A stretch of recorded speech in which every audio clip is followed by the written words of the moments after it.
നമഃശിവായ. ഭദ്രാമൃതത്തിലേക്ക് ഏവർക്കും സ്വാഗതം. ശ്രീ മഹാഭദ്രകാളി സഹസ്രനാമ സ്തോത്രത്തിന്റെ 30 ഭാഗങ്ങളിലായി വരുന്ന ദേവിയുടെ നാനാനാമങ്ങളും അതിന്റെ വിവരണവും നാം കഴിഞ്ഞു. ഇന്ന് 31ാമത്തെ ഭഗവതിയുടെ ബാക്കി നാമങ്ങളെ കുറിച്ചിട്ടുള്ള വിവരണമാണ്. ശുദ്ധ, തരംഗിണി, മേധ, ലാഗിനി, ബഹുരൂപിണി. ശുദ്ധയായ പരമേശ്വര്യ രൂപിണിയായ ദേവി തരംഗരൂപത്തിൽ പ്രകടമാകുന്നതിനാൽ തരംഗിണി എന്നറിയപ്പെടുന്നു. ഒരു ചലനത്തിൽ നിന്നും നിരന്തരമായി ആവിർഭവിക്കുന്ന തരംഗങ്ങളിലൂടെ അഭിവ്യക്തമാകുന്ന ദേവി ധരിച്ചതിനെ ഒരിക്കലും മറക്കാത്ത ബുദ്ധിയുടെ മേധ എന്ന ശക്തിയായിരിക്കുന്നു. ലളിതാ സഹസ്രനാമത്തിൽ പറയുന്ന പ്രകാരം മണിപൂരാബ്ജ നിലയ അഥവാ മണിപൂരക ചക്രത്തിൽ വസിക്കുന്ന കുണ്ഡലിനി ശക്തിയുടെ ചക്രദേവതയാണ് ലാഗിനി.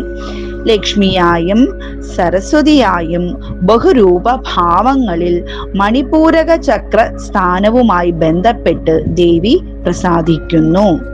ചാക്രികാ മണ്ഡലങ്ങളിൽ സൂക്ഷ്മ പ്രപഞ്ചവുമായി ബന്ധപ്പെട്ടിരിക്കുന്ന തലമായതിനാൽ ഗുപ്തവിദ്യ ആയാണ് ലാഗിനി അറിയപ്പെടുന്നത്. സ്ഥൂല, സൂക്ഷ്മ, സൂക്ഷ്മതര, ഭഗവദ്യനുരൂപിണി. അവൾ സ്ഥൂല പ്രകൃതിയായിരിക്കുമ്പോൾ തന്നെ സൂക്ഷ്മവുമാണ്. ശരീരത്തിനും അതുപോലെ പ്രകൃതിക്കുമുള്ള സ്ഥൂല ശരീരം എന്നത് അന്നമയ കോശമാണ്.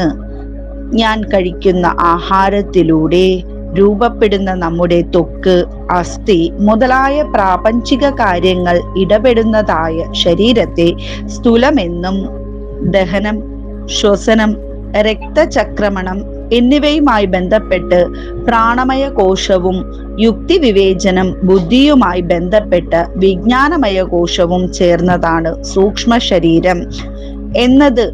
അതിനും അപ്പുറം ശുദ്ധബോധ സത്വമായി മറഞ്ഞിരിക്കുന്ന കാരണ ശരീരാന്തർഗതയായ ദേവിയാണ് സൂക്ഷ്മതര എന്നറിയപ്പെടുന്നത്.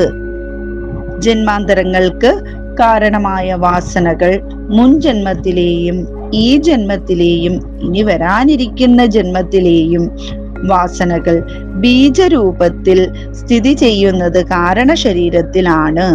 ഈ കാരണം ആന്തരഗതയായി അവിമുക്ത ഭാരതീയ ഇരിക്കുന്ന ഭഗവതി സർവ്വതിനും കാരണരൂപയായി സർവൈശ്വര്യമായി ഇരിക്കുന്നതിനാൽ ഭഗവദ്ധ്യാനുരൂപിണി എന്നും നാമം. നമഃശിവായ.